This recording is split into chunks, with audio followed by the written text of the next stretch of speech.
Dance the beat again.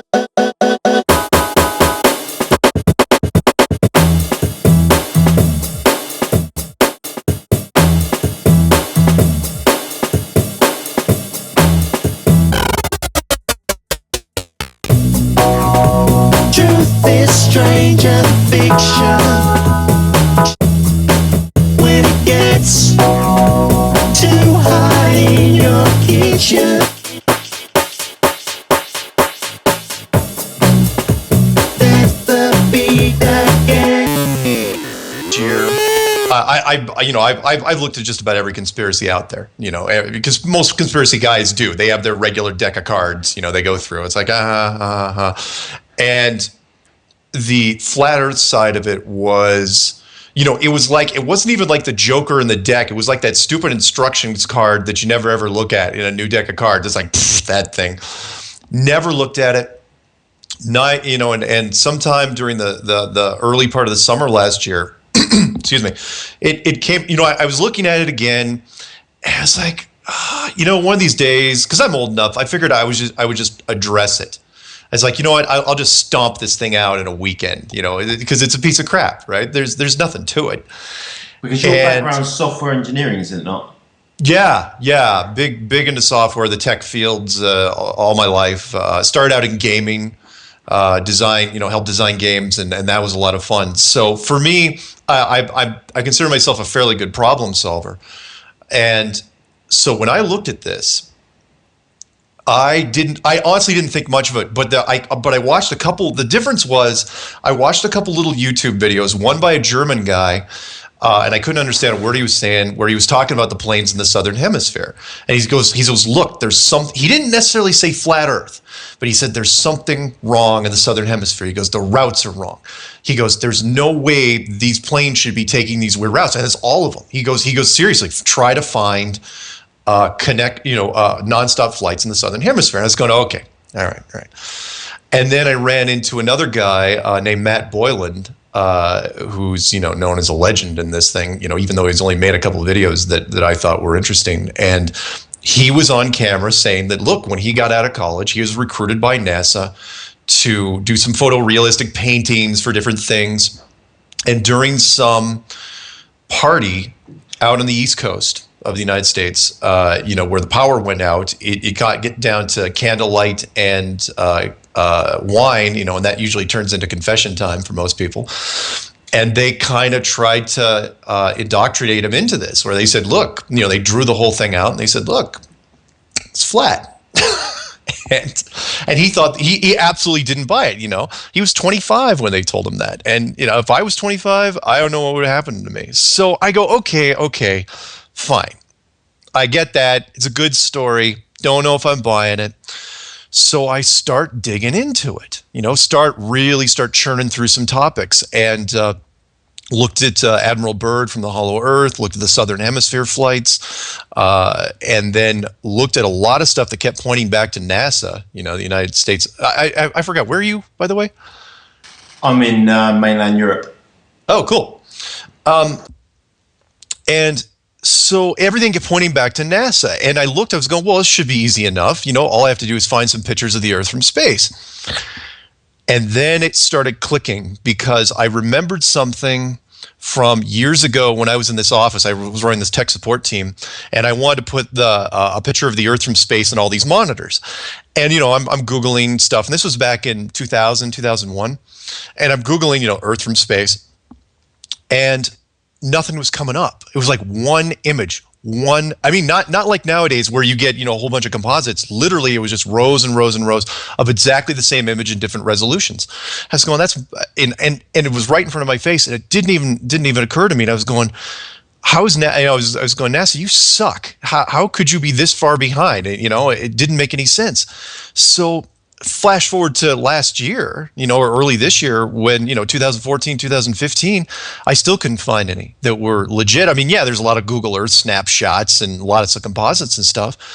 And the more I dug into it, the worse it got, to the point where, remember, I'm trying to debunk this, right? I love globes. I've got a wonderful picture of a drawing of a globe thing over on my wall. And every time I look at it, I'm keeping it now as kind of like a posterity thing, because every time I looked at it, I kept pulling on more and more threads to where I was trying to prove the globe, and I was failing.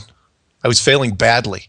And I got it. I so understood the whole indoctrination thing. I got the message, and that was, I had the same reaction that most people did, maybe even you, and that is when someone comes to you and say, "How do you know you're on a globe?" And your first reaction, everybody's first reaction is the same, which is weird. They say, "Well, we know. Duh. It's obvious we're on a globe. Why would you ever think otherwise?" I go, "Okay, how do you really know? How do you really know? In fact, tell me how you know without using the word NASA." And then there's a series of reactions that come from them, because a lot of people, you can talk about conspiracies with people all day long, and if it doesn't affect them directly, they won't, it'll be like, "Oh yeah, 9/11, the financial system, it's Sandy Hook." It doesn't affect me, right? But when you start messing with their world, there are some people that react very strongly against it, and I totally understand. I mean, every interview I've done where people are in chat rooms on the side, and I don't see them. In fact, I make sure I don't see them. You can see the host just going, "Holy smokes," because people get really angry. They do that whole Neo thing when Morpheus first shows him, "By the way, here's what the Matrix really is," and Neo freaks out.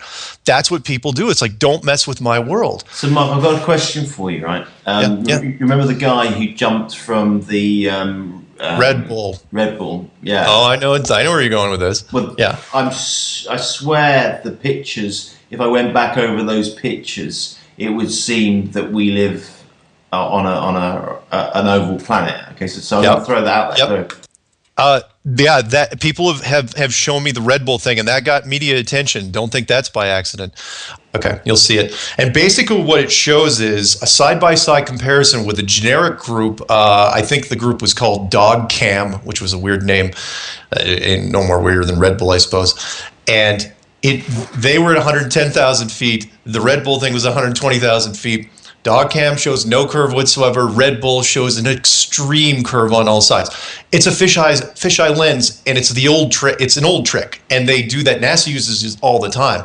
And when I saw Red Bull, as soon as I saw that got national news attention, because it was a big story for a couple of days. It was like, "Oh, look at this." That's when people started bouncing this off, and it's very apparent to me. There's lots of people sending up weather balloons. Some private, some corporate endorsed, and depending on which one you look at, you're either seeing a curve or you're not seeing the curve. But how is that possible? It isn't possible. It can only be one or the other, and I'm always going to go with the flat one. Okay, so why? Why on which level? Why would they hide it? Yeah, why would we be? What on earth is going on if we're living on a flat Earth?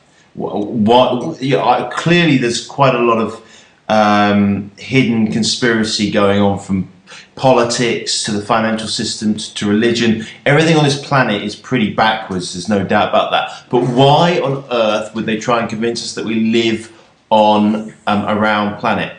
And we don't. There's a couple reasons for it, and I have no doubt in my mind. The deeper I dug, I have no doubt that, and take your pick on which secret society. I'm not going to name them, but I like to lump them up into one big thing called the authority, and that is, I believe the authority at the highest level had the maps hundreds of years ago, but technologically they could never prove it. And if you watched any of the clues, hot air balloons, weren't even invented until 1760. The first planes, not until 1900. So basically, they had to wait until the internal combustion engine was invented before they could even start looking for it, because you're never going to go high enough.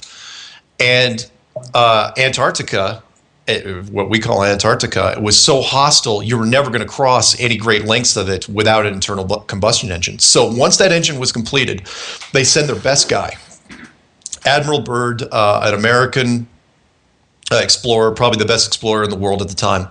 He does the North Pole in 1926 in a plane. And then for whatever reason, they turn him around and they send him to Antarctica in 1928, and they keep sending him for basically the rest of his life. from 1928 until 1950, 30 years, he just kept going down there and hammering this thing. Couldn't find it. And at one point, I almost believed that the authority thought that it wasn't there. Because in 1954, again, if you watch any of the clues, I put it in clue 2, called the bird wall. There's a great little, thank God we have this footage, when he did an interview in 1954 on CBS over here, and where he goes on television and says, oh yeah, Antarctica is just made out of money. All the countries are lined up, down there to get it. England, Russia, Chile, Australia, New Zealand, they're all ready to do this. There's oil, there's minerals, there's coal, there's uranium. There's no plant life to worry about. There's no animal life to worry about. It's just this. It's going to be. In fact, he was even questioning during the interview if we would start fighting over this place because it's so resource rich. And then something happens, and for me, there was no doubt that they found it. They found the edge or the marker or the barrier or whatever you want to call it, because at that point, everyone freaks out and they seal off Antarctica. Everyone got off the ice at the same time. And within a very short amount of time, all the nations of the world that were down there unilaterally agree to seal off Antarctica forever. No corporation to date. And again, you know this, if you follow the financial systems, we're based on greed and power and money. And there are certain corporations in this world that have the backstage pass to go anywhere. If they want to get into, if the petroleum company wants to get in your backyard, they're going to get in. But they can't even talk about going to Antarctica. No corporation on any country in the world is allowed to go there and do business. No mineral company, no oil company, no gas company, nobody. And that for me, went so far against. If it had been done on its own, that's one thing. But to have your greatest explorer come on television and say, "Circle the wagons, let's get everybody ready to make money," and then they turn around and do the exact opposite. I've never seen anything like that in my life. And then follow that with the space program, which was a joke since day one. But then I realized why the space program. NASA was formed in 1958, and I know I'm rambling, but the Van Allen radiation belts announced by NASA in 1959, basically saying nobody wants to go up very high because it's super radioactive and dangerous. The very same year they announced that was the same year they shut off Antarctica. There's an old saying, and that is, I believe in coincidences, I've just never seen one. That one was just way too, it just screamed structure to me. At that point, I just kept building and building to where now I'm going straight at NASA. Every interview I do, not necessarily this one, but every interview I do from this point out, I'm going straight at them going, look, prove me wrong, because everything you've shown me, it basically says that you've been faking this since the beginning, and come clean while you can. Because the internet seems to be ramping up for this. I don't know why. But how would a flat Earth work in principle? And what does that mean about the sun, the moon, the stars, the planets, the universe? Okay. In principle, as a mechanics, and again, I touch on this in clue 5 and 6 and part of 7, but the Reader's Digest version is this. If anyone has seen, I know the movie's a little older now, if you have seen The Truman Show, which was only supposed to be, The Truman Show was based on a dome structure that was about 20 miles wide where he was born into it. If you increase the size of that to thousands of miles wide, and potentially instead of a few miles high, hundreds of miles high, technically you could do just about anything inside it. You could control, massive amounts of artificial weather, using the underwater conveyor system for the oceans. You could do just about anything you wanted as far as what's on the ground. As far as the sky's concerned, and I don't know if they have planetariums out where you are out there, but planetarium is a perfect example. I know nobody goes to those things anymore, but imagine the sky being a giant planetarium for the most part. So the stars and the planets, I have no doubt they are a beautifully rendered image, as stuff that we've been doing in the gaming world, really well since about 2004. But the sun and the moon appear to be, and I'm saying appeared to be. You know, if someone proves me wrong, hey, great, I'm willing to accept that. The sun and the moon to be, I believe, are three-dimensional objects that are much, much smaller. The sun is not 92 million miles away. The moon is not 237,000 miles away. And if you want evidence of that, you know, the sun is a little tough because it's super, super bright, and it's tough for anyone to get a good beat on it. But you want to put doubts in people's minds about the moon, have them go to the YouTube channel Crow 777, if you've ever heard of that. It's brilliant. The first time I ever saw that, and coming from the gaming world, I knew exactly what I was looking at. As soon as I looked at it, I was going, because I've seen this in games and simulations all day long. It's like, why is there a refresh issue in the moon? And then it started clicking. I was going, wait, there's a refresh issue with the moon. And I absolutely believe his videos. I know some people come at him and say, oh, no, he had to have faked it, and you know, he's got motivation. Hang on. Mark, you're saying there's a refresh issue. Right? What does that mean? A resolution issue. Okay, so everyone remembers back in the day when if you made a motion picture and you were filming a television set, when you played it back, it looked like the television sets had this weird vertical flicker that was going through them, and that's because the frame rate, the frames per second on the movie camera is different from the frames per second on the television. They don't sync up, but you don't see that when you're filming it. But when it plays it back, the camera has to compensate for it, and so all you get is this weird refresh rate. It's really weird. You don't see it in real life, but you see it on the playback. That is what I was looking at.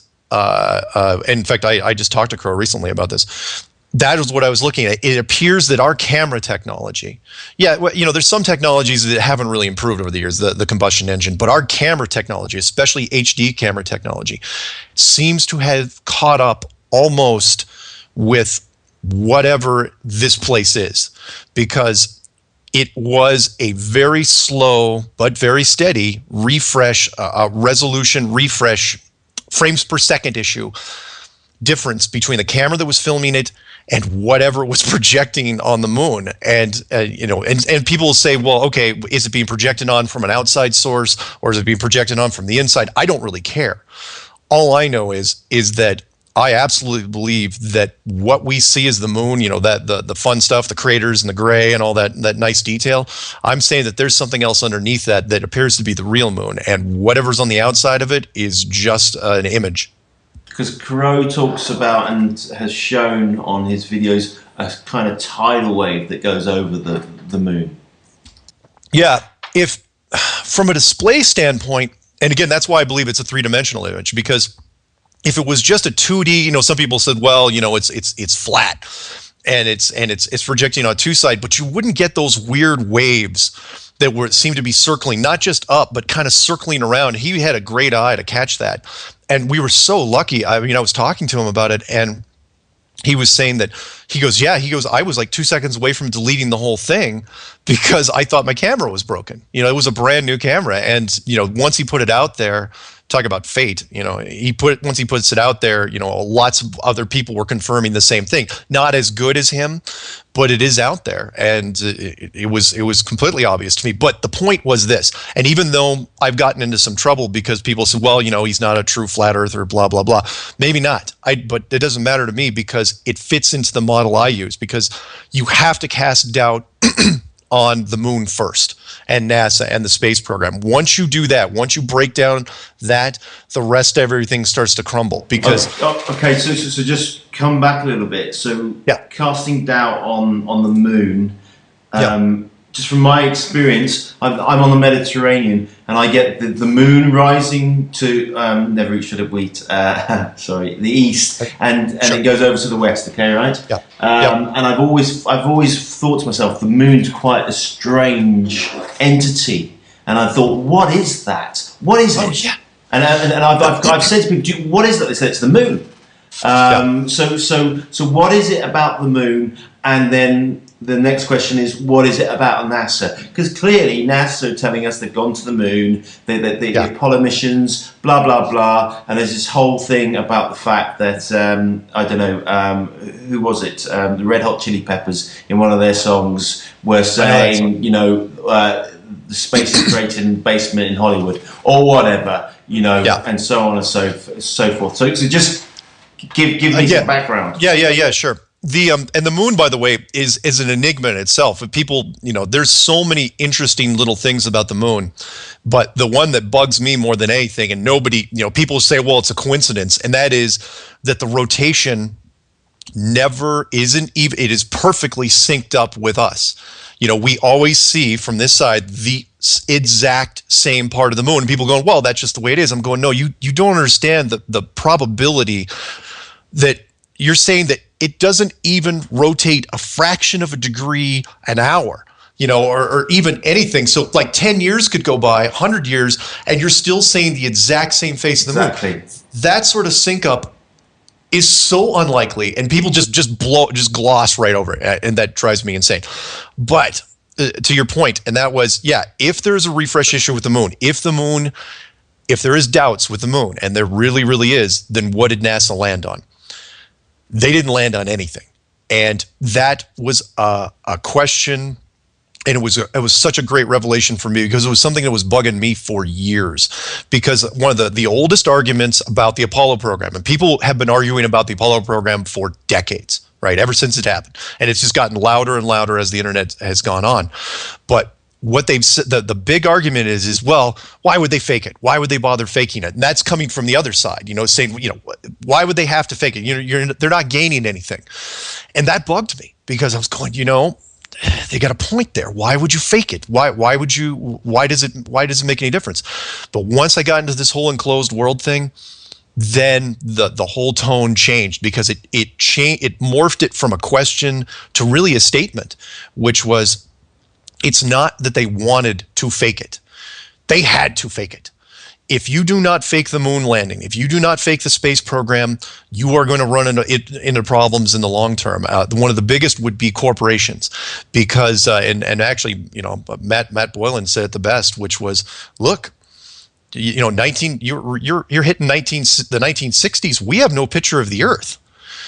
How long can you keep that going? Sooner or later, you've got to get a picture of the Earth. We had the rocket program, since 1957, and there are no pictures. You go all the way until 1972 before you actually release a picture. Unfortunately, this is how things work. We're a curious bunch, humans, and you can't just hand people pictures of the Earth.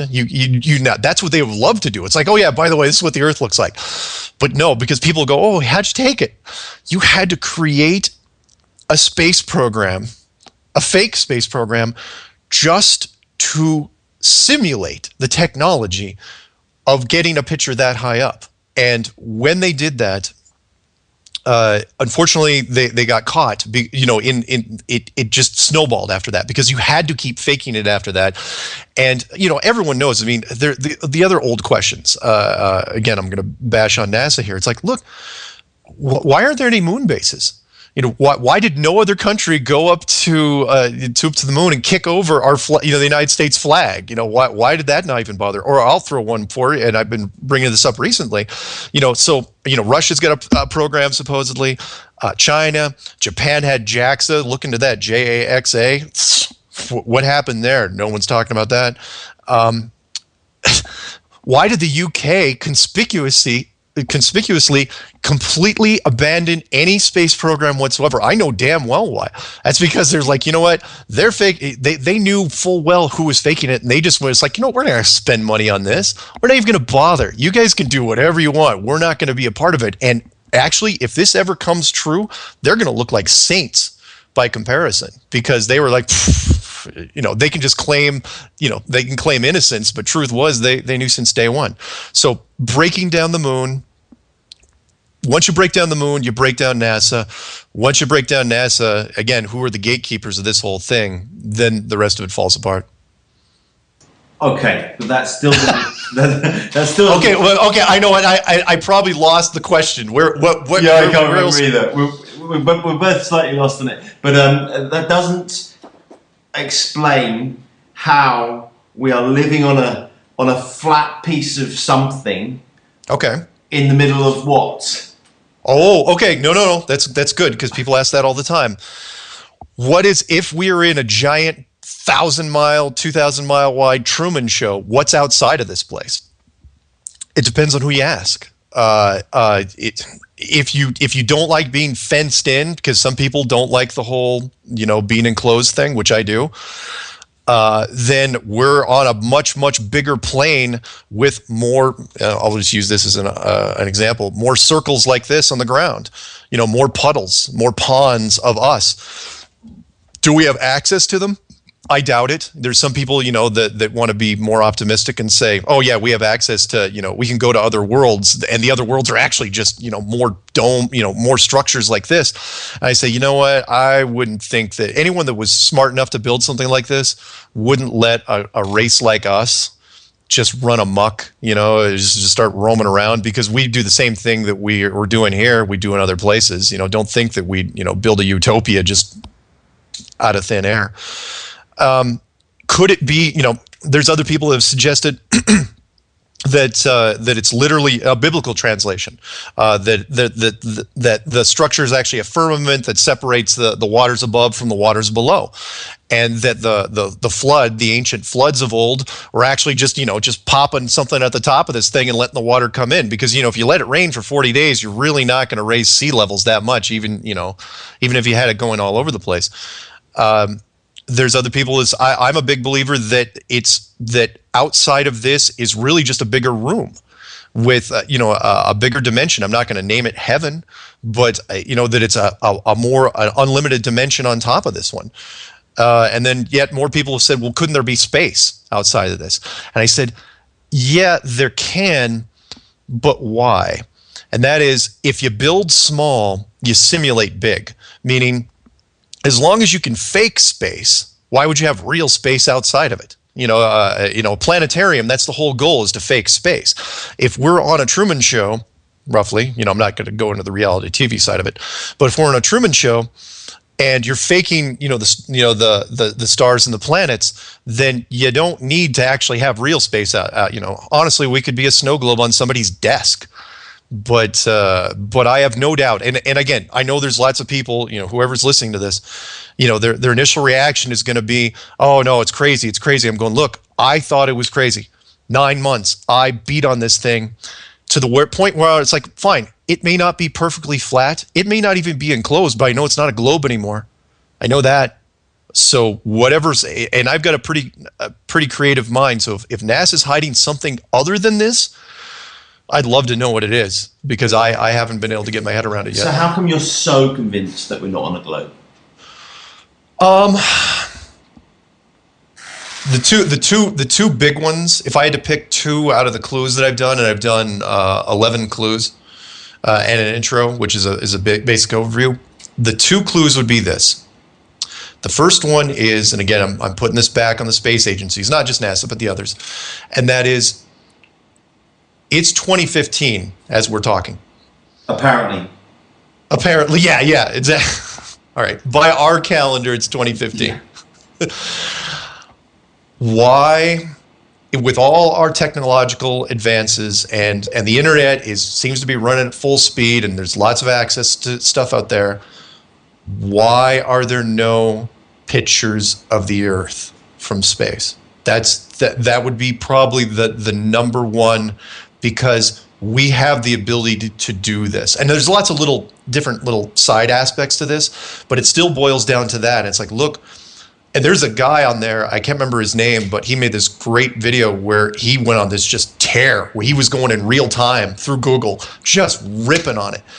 And I know the language is a little rough, but it was still great. When you say ripping on it, what do you mean? Basically, he was going through he was just going through the images row by row and saying, look, composite, admitted composite. And people are lazy. Graphical artists, everyone tends to steal from each other. So everyone kept stealing the same 2 or 3 images and just making little tweaks to them and then putting it back up. And he's going, look, there's the same cloud formation. Look, the same cloud formation. Look, here's Apollo 17. There's really only 2 images that are being used right now. One is the Apollo 17 image. That's 40 years old. There's no updates to that. And the other one, which happens to be, coincidentally, if I'm not mistaken, the original globe image that was put on the first iPhone. if you remember the default globe image on the iPhone. That guy, you can find that on YouTube. He actually went on did an interview, and it was just a little side thing. He was, oh yeah, I had to make that because I couldn't find any images of the Earth. Wow. And he's like going, I'm looking at this, but the guy that went on this rant, he's absolutely spot on, and it doesn't make any sense. I can't overstate this enough. Look, there should be tens of thousands of images. There should be forget about images. Try to find video. Some of the video, and that was torn apart almost instantly, where they did like a 24-hour time lapse thing, but the weather didn't morph, the clouds didn't morph. It's like, wait, so it's not a true time lapse. It's just a bunch of simulated images you put together, and you were too lazy to figure out how to do the weather patterns. There should be real-time television stations dedicated with geosynchronous orbit dedicated to this.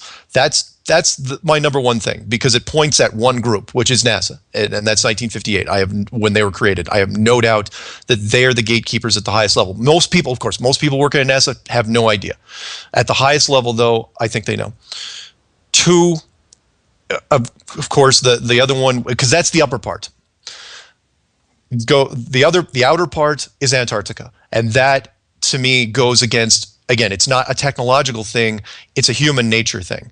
And that is, you cannot tell me, after all we have witnessed over the last 20, 30 years, that a corporation, no matter how much they bribe, no matter how many palms they grease, cannot get in there. And not only can they not get in there, they aren't even allowed to discuss it. It's not like, we read news stories like, British Petroleum trying to get in Antarctica, coming up against adversity, because those stories would come out because they would pay the papers to spin the story their way. That treaty it is ironclad. No treaty, it isn't even up for discussion until 2041. How does that happen? And now it's even protected by a secondary one, which was, they said, well, it's environmental now. Yeah, going, yeah, fine. You can pull out the environmental card now. But when this treaty was put in place, it was 1959. Greenpeace, the granddaddy of all environmental groups, they weren't even created until 1971. Nothing existed in 1959. They just locked it down, shut everybody out, and just kept the story. In fact, hadn't it been for the Admiral Byrd interview in 1954, which is on YouTube, people can look it up, I don't think it'd get nearly as much traction as it did. I was just so fortunate to find that. I don't even remember where I found it. I think it was just some guy just posted it, but he got it from a CBS affiliate. So between those two things, for me, that you got your upper edge, you got your outer edge. And they were both basically sealed off at the same time. That, and I'll throw in one more, and that is the high altitude atomic weapons testing that started in 1958 by the United States and the Russians for no apparent reason. They fired nukes straight up for 4 years, big ones, and both sides. No apparent reason, just keep firing them up. One of the packages was called Operation Fishbowl. Why was it called Operation Fishbowl? I have no idea. And then they both gave up on the exact same day in 1962, and then that was it for the aerial testing. And again, putting myself in their shoes, that's exactly what you would do. You'd hit it, and then excuse me, and then after you couldn't do it, you just start probing the edges and trying to figure out how high you could send rockets without crashing them. Right. So. Whoa, so you are suggesting that they were firing nukes up to see if they could break through the dome? Yeah. Okay. The first, in fact, if you look at the shots, and this is, relatively public record as far as we know. When did this start? 1958. And finish? 1962. And you can look it up. All you have to do is look up Google or Yahoo or whatever you use, high altitude nuclear testing. And the first couple shots were small, tiny. Again, it's what I would do, a couple kiloton. And then the second and third shots were just approaching like 4 megaton, which is monstrous for 1958.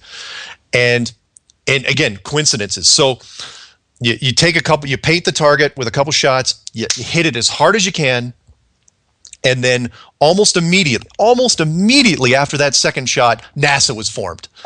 It was like, okay, well, we're not getting through this thing, so we're going to have to militarize space, which they did. And then every other shot after that was much, much less. The yield was much, they were talking maybe 100 kilotons, a couple hundred kilotons, much, much smaller. And for me, it's exactly what you would do. You would just start probing. It's like, okay, because they have to draw this thing out. It's like, okay, where are we doing this? Because when they send up rockets at that point, they need to know when to bend them over. And again, watch that footage if you ever want to know. It's like, why don't rockets go straight up? Why do they make that horribly curving arc? It's like, look, escape velocity is escape velocity. Why not just send them up at the highest freaking angle you can? And they don't. So you're suggesting that the powers that be that are in control of the militaries, they're not part of the group that's created the dome. They're in the dome with us. They are there in the dome with us. They found out. I think it was supposed to be. Of course, whoever created it. But I think it was supposed to be part of the natural process. And I talked about this in one of the clues, because people say, why would you hide it from the people? And it's like, well, you have to hide it from people. And I did the whole wildlife preserve thing, and that makes us seem kind of lower life formish. But if you don't hide the fence. If you don't immediately hide the fence, sooner or later, people are really curious and they don't like being fenced in. They will dedicate their lives and they will be consumed with the fence or the barrier or the wall or whatever it is. But I think eventually it was supposed to be a natural process where we were supposed to find out. However, the first people that found out, no accident there, was the governments, more specifically the United States and Russia, who were never been enemies. They were in on it, They joined forces almost immediately afterwards, and they've tried to keep it. And people say, okay, why would you keep it a secret? All right, that's also a big question, and that is, okay, think of it this way: if you don't keep it a secret, there is a real possibility.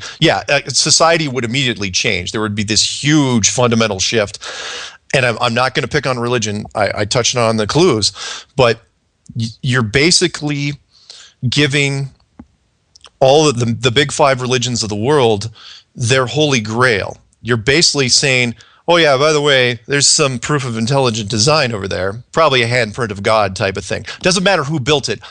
You could tell them all you want. It's like you could tell them it's aliens, but the religions of the world will immediately look at that and say it's divine. And once they do that, science is going to be backpedaling for a while, maybe 10, 20, 30 years, where religion's going to come back and it's like, we told you that there's intelligent design.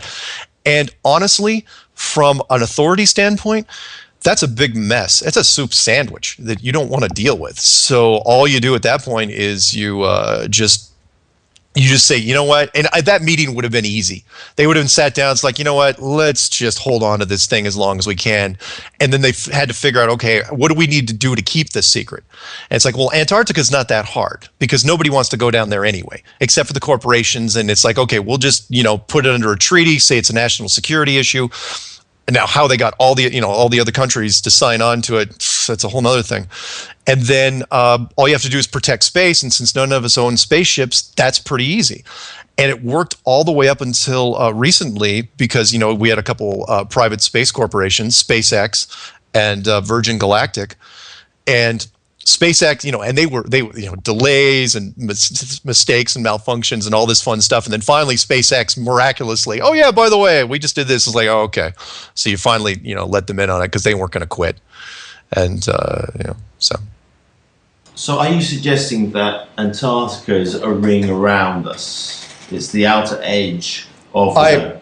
as ridiculous as it sounds. It does. And it sounds nutty. It does sound absolutely bonkers, that's right. It's the only thing that it could be at that point because you have to stretch on a flat map. And again, if you saw the clues, it's called the azimuthal equidistant map. Antarctica, and this is a map used by the USGS currently. It's in their catalog. The coast of Antarctica is stretched around the entire outside. Now I know some people throw in the layman's term and they say it's it's an ice wall and it's all that, but you got to remember Antarctica is a really unique continent from that standpoint. From negative reinforcement standpoint, it's brilliant. It slopes up a couple hundred feet at the shoreline, almost ice all the way around. Well, whatever you see is ice. And then it's steep. From that point up, it goes up to 10,000 feet and plateaus at 10,000 feet and, to where you've got altitude sickness. And then it keeps going up from there, 13,000, 20,000. It's really a hostile place. And there's no plant life and no animal life. Talk about it is the least desirable place to explore you could ever create, because there's no resources to reinforce your thing. Whatever you take with you, that's what you have. And it's from that standpoint, it's a great negative reinforcement, because if anyone tries to go there, that's the best part of it, is whenever you turn back, you think it's your decision. It's like, we ran out of food, we ran out of water, it's too cold, it's too miserable. But the truth is, those reinforcements were there, put in place for you. All the icebergs, the horrible weather down there. It's a great design, and that's from a design standpoint. As the more I looked into it, not only could I not improve on it, I was just stunned by just the little things of this structure. Whether it's a globe or an enclosed system. The little design features were great. Like I'll throw one more, and I know I'm rambling, but like the 3% salt solution added to the oceans. People understand that slows down, because that makes it humans can't drink it at that point. But marine life, pretty adaptable. At that point, it slows down ocean exploration by 95%, because you can't drink what you're sailing on. It's great stuff. So anyway, sorry, that's my rant. Okay, so if the moon is a hologram of sorts, yeah, and the sun is a very hot hologram of sorts, because yes, when I lie in the sun, I generally get brown. Then I was suggesting that the stars and the rest of the planets are also holograms, and that the likes of Stephen Hawking, as an example, famous scientist from the UK, we're suggesting that all his theories are absolutely balderdash. Not deliberately. I'll throw Albert Einstein in there, who was what was he, Swiss initially and then German, but he was also Jewish. He's also a Freemason, though. Well, yeah. You got to remember that there are a lot of scientists out there that base their work, like anything, they base their work on other people's work, but the origin, the foundation of the original person's work is where this whole thing started. So again, I'm not knocking Stephen Hawking, brilliant guy and everything, but he's basing his work on the original assumption of the solar system and time space and everything else that, once you start down that wrong path, no one's going to deviate from it, because why would you ever deviate from it? You make, again, it's not necessarily assumptions. They are the groundwork of your work. And so, yes, I do believe he's wrong, but I believe they're all wrong. But I don't think it's a giant conspiracy. Some people say, well, no, they were all in it. No, of course they weren't all in it. That's grab any grad student out of any university that studied astrophysics or astronomy, and they're going to say, well, everything is based off textbooks which have been revised for hundreds of years. The globe model's been in place since the mid 1500s. That's 20 generations. I'm not knocking the doctrine. It has worked extremely well. And for the common man, me included, like, look, all you have to do is put a globe in your classroom when you're 6 years old. You don't even have to talk about it. And that's it. Once you get out of school, assuming you don't go to do post-grad work and anything like that, it's already there. It's already in your head. But yes, every scientist that has gone down this path, unfortunately, they are mistaken, but not because of any error in their motivation or their theories, just that they're basing their work on bad science to begin with. And I know that one of your theories is also based on the flight patterns, isn't it, of aeroplanes? Yes. And I just wondered whether you could tell me a little bit about that. I know you touched upon it earlier, but I know there's quite a lot of information on that front. Clue 7, I started on that one, and I probably should have touched on it earlier, but what I did was I looked, it was an expansion on the German guy who said that everything in the southern hemisphere is all connections, which makes no sense because, everything in the northern hemisphere where you and I are, you can get connections, especially over here. You can get connections all day long. It's just a question of how much money you want. I'm sorry, you can get nonstops all you want without, it's just how much money you want to pay and what time you want to leave. That's not a big thing. But in the southern hemisphere, it is really, really tough to get nonstops. Especially between anywhere in South America and anywhere in Australia. And I thought that was really odd because there are, and there's some cities you can't, absolutely. But so I was saying, look, it doesn't matter how much money you pay.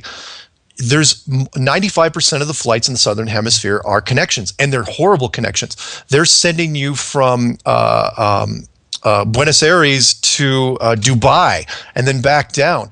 Or my favorite one was like Rio to Sydney, Australia. It was going through Los Angeles. And I was why in the world would you ever go to why would you go to the United States and then go back down, right? Or San Francisco.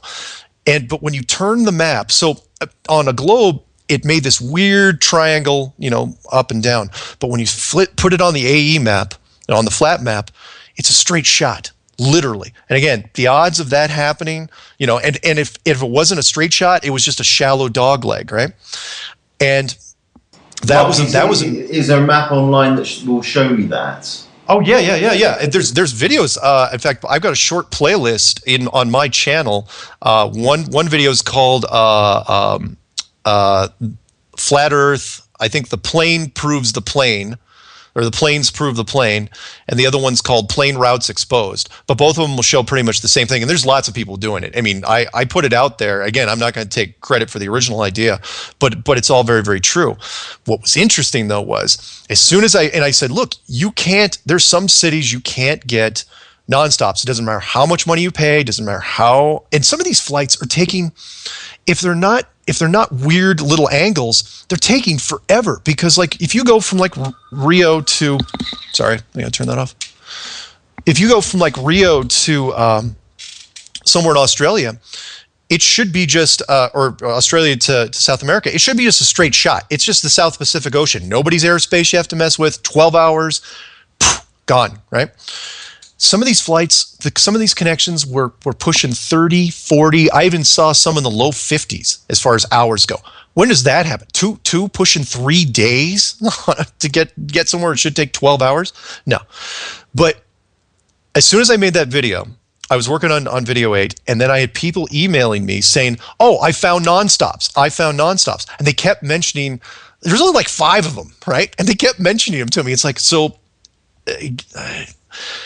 it drove me insane. It's so the 95% of connections, that doesn't bother you. But but immediately say, well, I found a nonstop, therefore flat Earth must be completely false, right? And they kept mentioning this Auckland, New Zealand to Santiago, Chile flight. And so I go, okay, here's what I'll do. I will figure this out. I will do another video, and I will figure out just to shut those people up. And I made Clue 9, which was called The Magic Show. And boy, did I luck out on that one, because I put, luckily for us, again, technology is a double-edged sword. I found some real-time tracking, stuff. Planefinder.net was my favorite. And I was watching, I'm staring at the screen, watching, because you can watch in real time, these planes. And I'm watching these planes, I'm watching everything below the equator, and there's no planes in the oceans in the southern hemisphere. I was going, all right. So I'm doing stuff. I check every 30 minutes. I pull up the page, refresh it, make sure it's nothing's getting weird. I just close it, reopen, close and reopen. And I do this for 4 days, 5 days. I slept, and all of a sudden, because I'm dense sometimes, I was going, wait a minute. Forget about the nonstops. What happened to the connecting flights? Why is there nothing going over these oceans? And so then I'm start staring at some of these flights that are leaving, and when they got about 150, 200 miles offshore, they'd blink out. I was going, anyway, just disappeared in front of my face. I was going, what's that all about? So And it happened again and again and again, to the point where I was going, okay, what am I looking at exactly? So, and then I'd try to find the flights, just on their data track. And the flights, not only was it disappearing on my screen, but their individual logs, they were disappearing.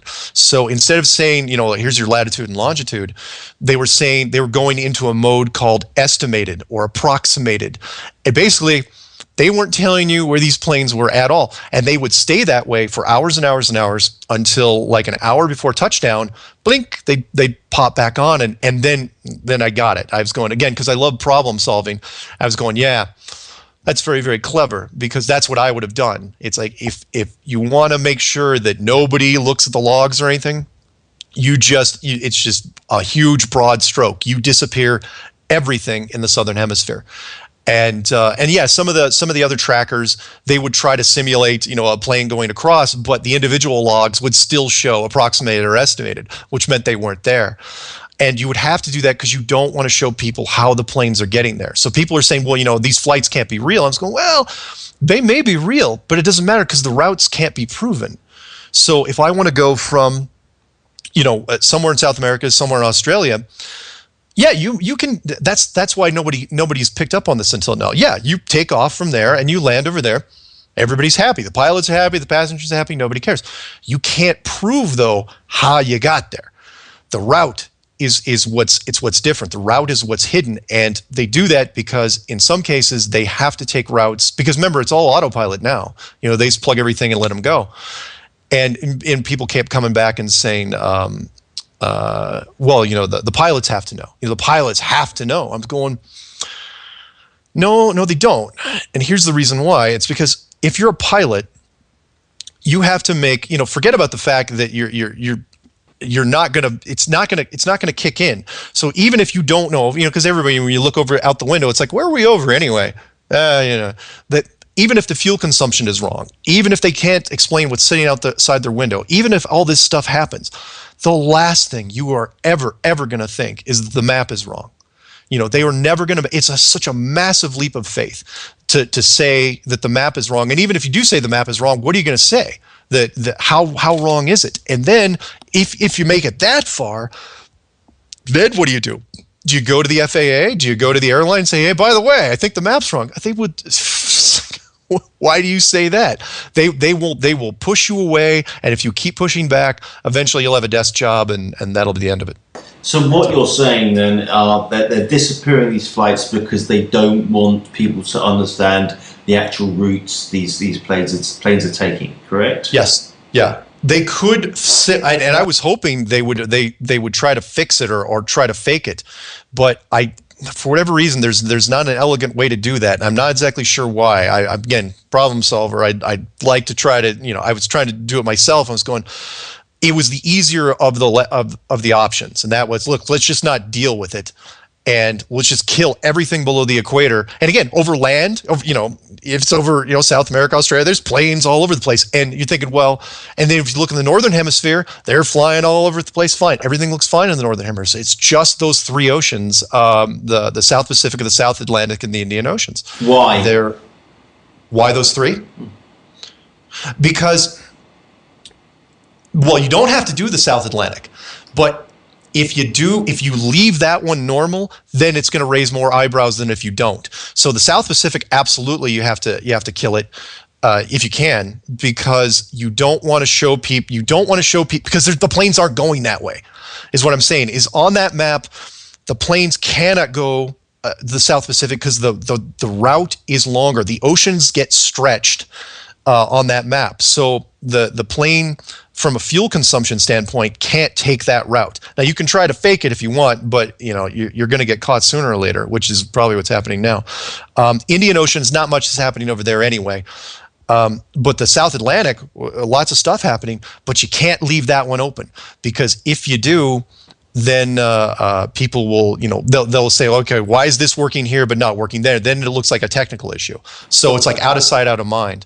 And I even had people come back and say, could it be for even a weirder reason, which I didn't touch on in the clues, and I'm on the fence on that one, and that is it possible that they're not showing the routes because they can't show the routes because there's no coverage, but which touches on the whole satellite issue, which is in an enclosed system, can you put something in a circular orbit? Maybe, maybe not. You can do stuff with spy planes. You can do stuff with repeating planes, but there would be gaps in the coverage.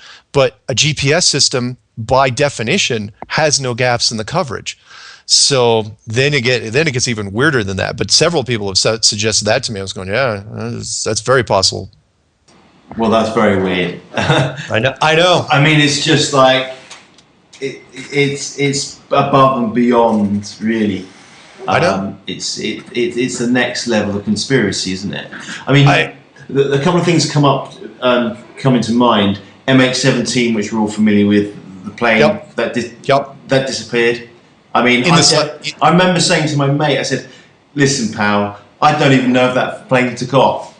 You know, there's so many lies out there. I've got no idea. All those people who are crying for lost relatives, they could be actors. I don't know. It's Hollywood. Yeah. So I don't know." People mentioned those flights to me several times, and my response was like, okay, at the very least, they weren't being tracked. Now that I know, they over the Indian Ocean, they weren't being tracked.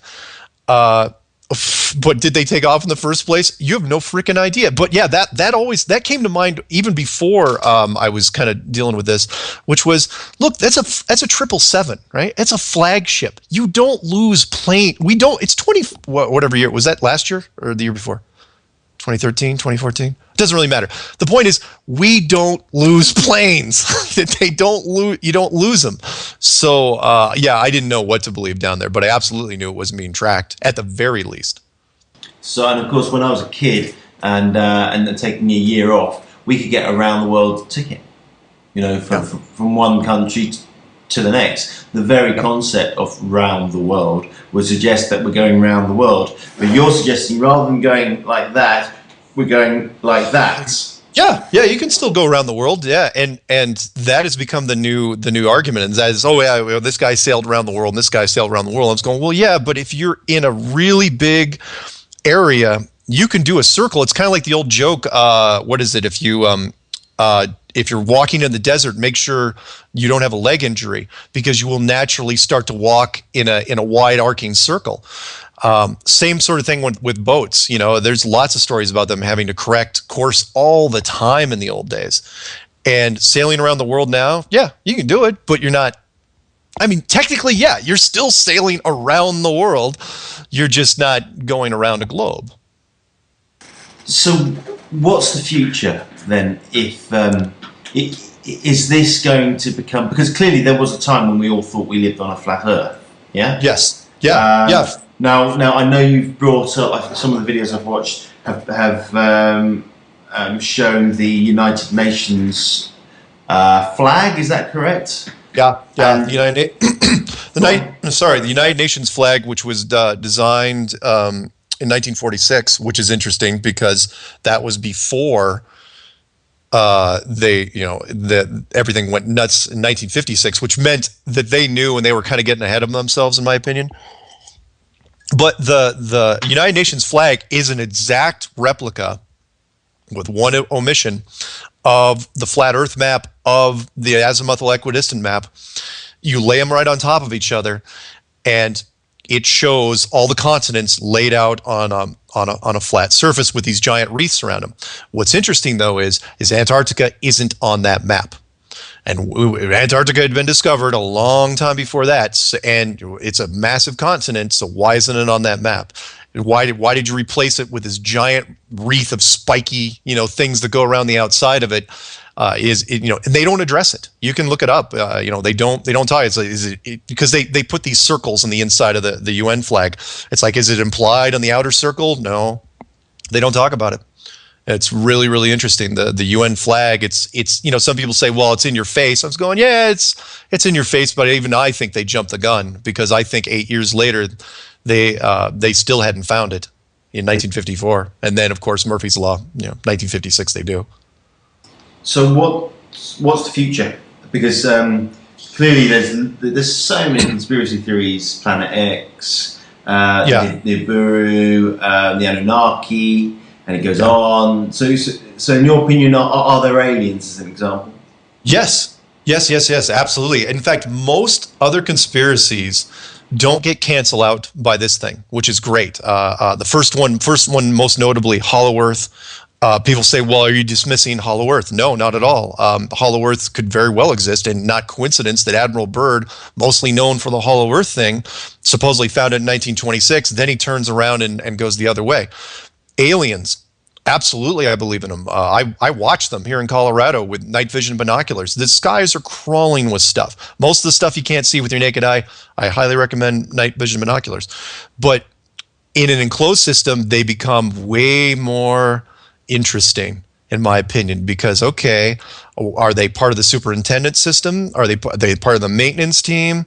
Are they janitors? We don't know. Or are they stuck in here with us? That's the other thing. It's like, can they get through whatever, is there a barrier they can't get through, or can they move freely from one to the other? Either way, I absolutely believe in them, 100%. Planet X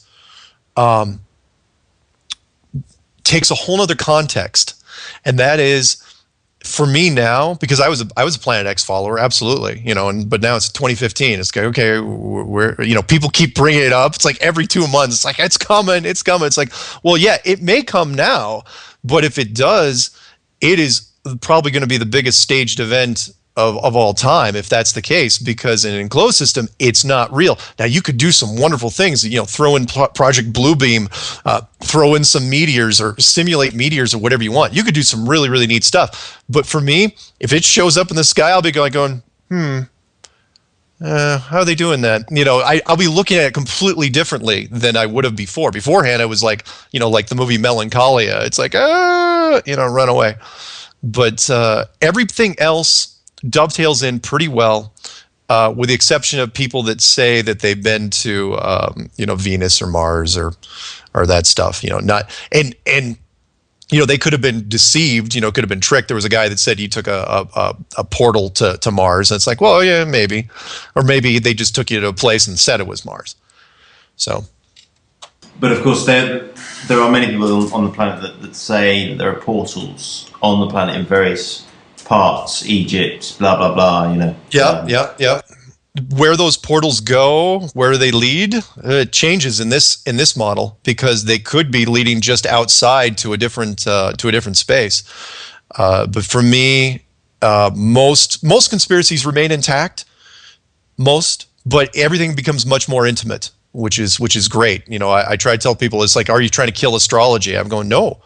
I mean, it's still a beautiful clock system up there. It just doesn't have to be millions of light years away. The sun and the moon are your sun and the moon. It's nobody else's. Everything becomes much more intimate. And I know we didn't really touch on it, but the message, the reason why I think this should be revealed, and maybe it's why it's being talked about now, is that I think it still could turn humanity into a better version of itself. Because once you know that you've got regardless whether you see them or not, you've got a hidden parent that's looking over your shoulder, do you still do all the bad things you used to do? Yeah, maybe, but it doesn't look like it. When I did Clue 11, when I saw the astronauts that wouldn't lie, why did that happen? Okay, talk to me about Clue 11, the astronauts that wouldn't lie. Clue 11, Souls in the System. There was another thing that bugged me about a documentary that was made some years ago called Astronauts Gone Wild, where I can't remember his name, but I should remember it. I'm not doing him justice. But he was an irritating interviewer that would go around, and he was trying to trip up the astronauts, the Apollo astronauts, by hitting them with different details. But he got this little hook, which was he took a Bible with him, and he tried to make them swear on it. It was just like a simple little thing, right? It's like, hey, put your hand on this and swear that you went to the moon.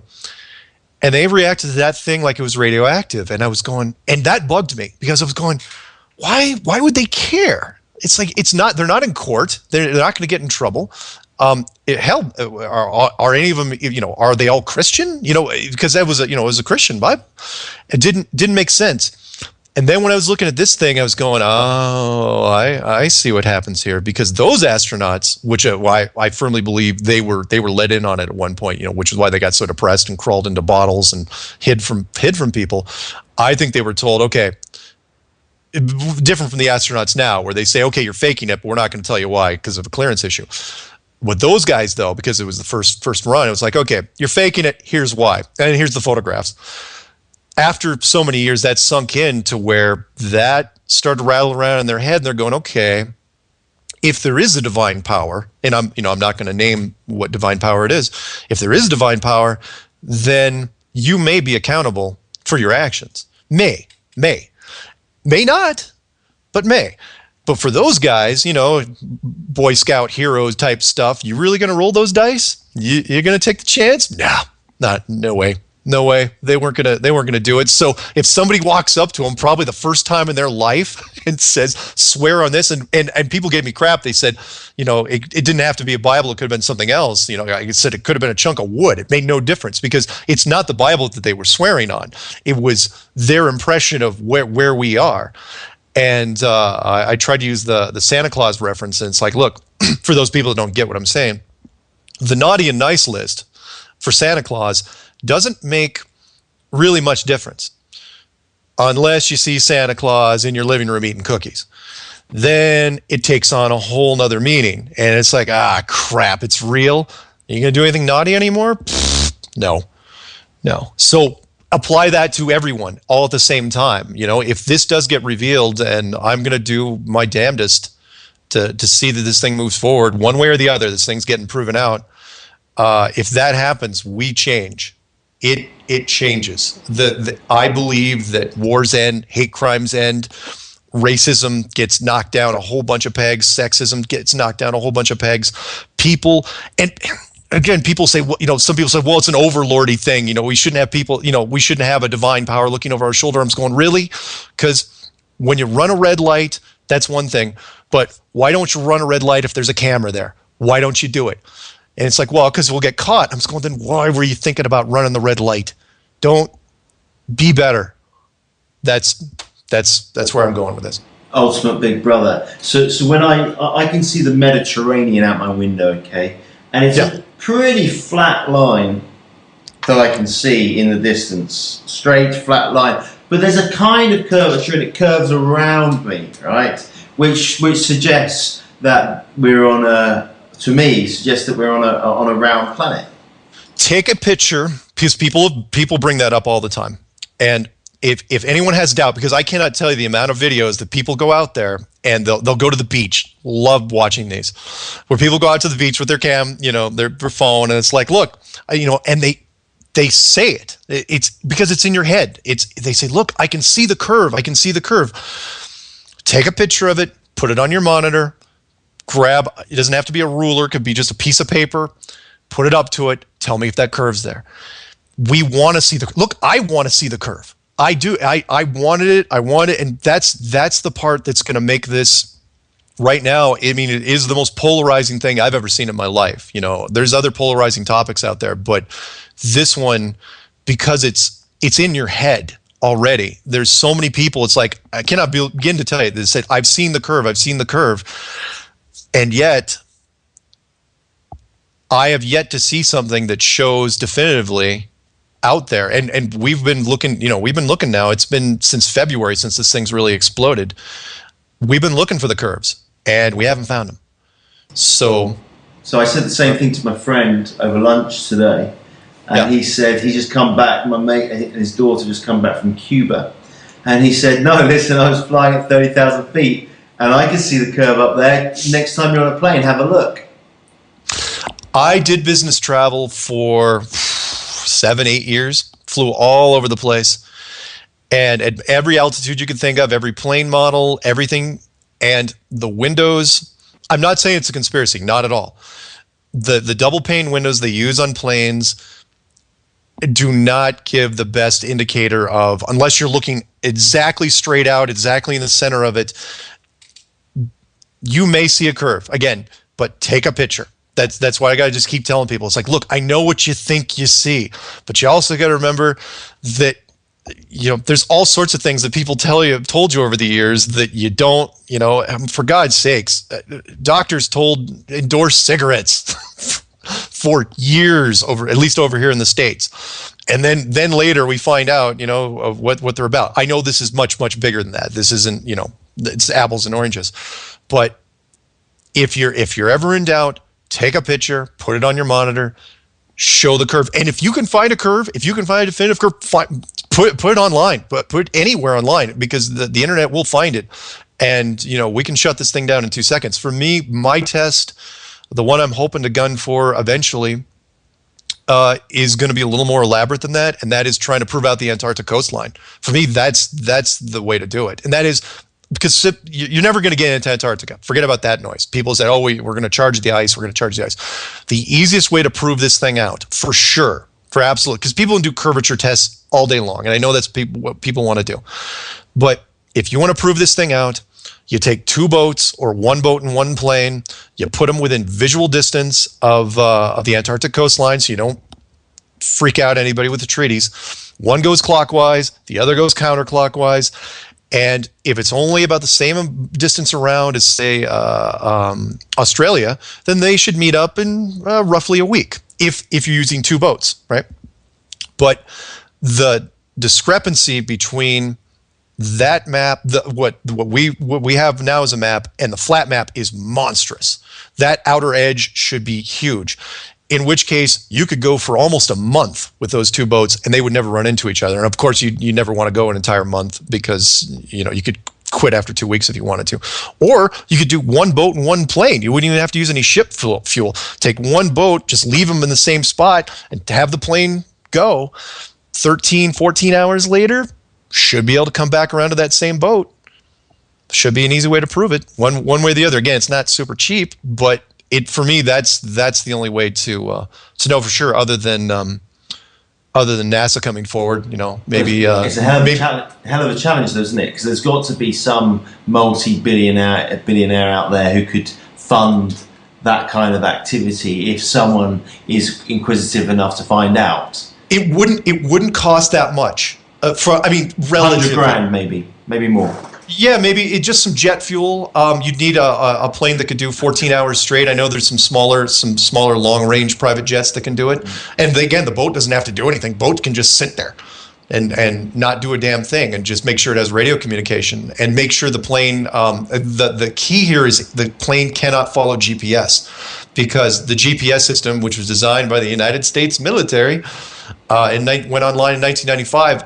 Was the secondary part of this. It was a great stopgap solution, because not only does it tell you where you are, but it'll kind of point you where they want you to go if you're not in the right place. Now, going from here to the store, that means nothing. But if you're in Antarctica or somewhere where you shouldn't be, they can feed you any amount of coordinates you want.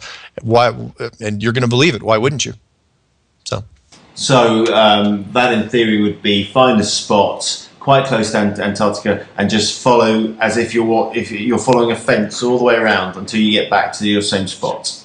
Yeah, there's been stories, and again, they're really conflicting. There's been stories of older explorers, and not that much older, we're not talking ancient times, that tried to circle this thing and took forever, and they never could find the edge, the same edge as they went around.